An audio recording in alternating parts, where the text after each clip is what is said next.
And the organizers of this event and our leaders on the high table. Some of them who shaped both our views and convictions in understanding the struggle for liberation of not just the African continent, but our African brothers outside of Africa.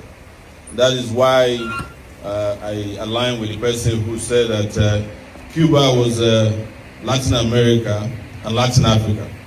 And I must tell you that I haven't been to Cuba. I applied actually for the Cuban visa. Got it through our late comrade, I forgot his name now, who used to help us, Omotajo. But I didn't make it to Cuba. But I've been in Brazil and I've seen our people in Brazil. But I really appreciate the courage of Cubans.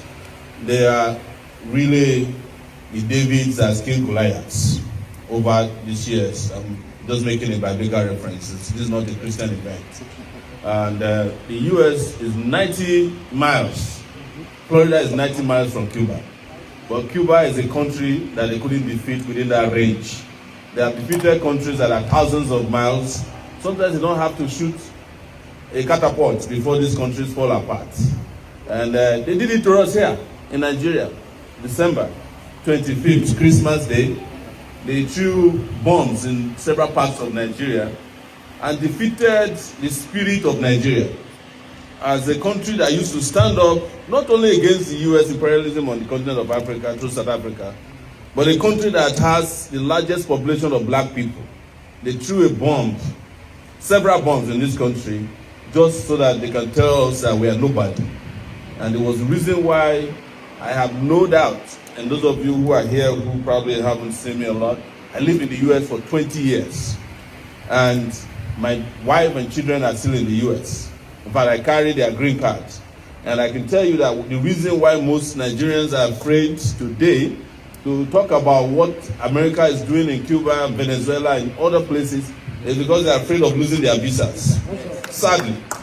And I've told them, if you want to take my visa, you can take it, but you can't take my dignity. And it's not going to happen. But one thing I know is that Donald Trump will not last forever.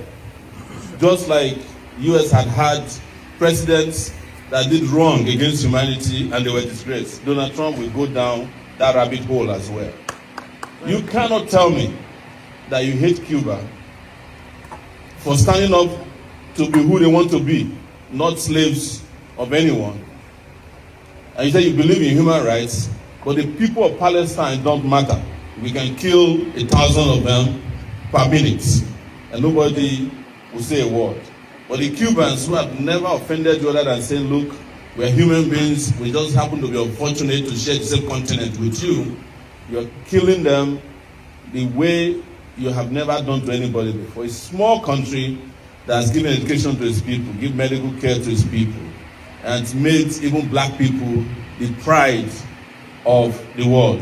You want to destroy them.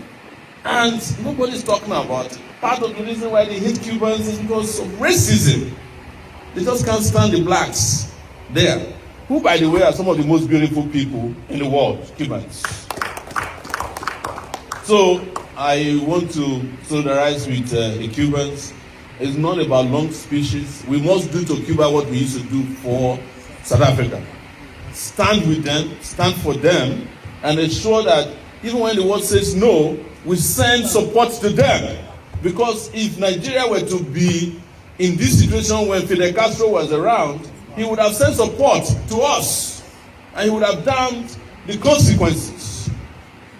And that is why our country also, and this is my last word here, and it's for Nigerians, we need leaders, real leaders, who understand the meaning of the pride of black Africans, who can stand up. We don't need all these leaders who fold, the moment they see an American congressman.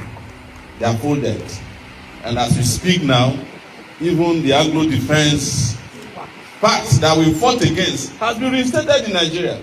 The Nigeria now has a refueling station for drones.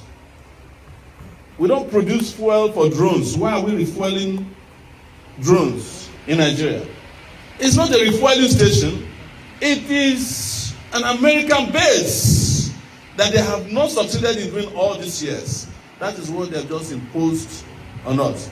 Once again, Cubans, we stand with you and we will ensure that nobody buries you under any circumstances, because whatever hurricanes cannot do to Cubans, Americans can do to Cuba.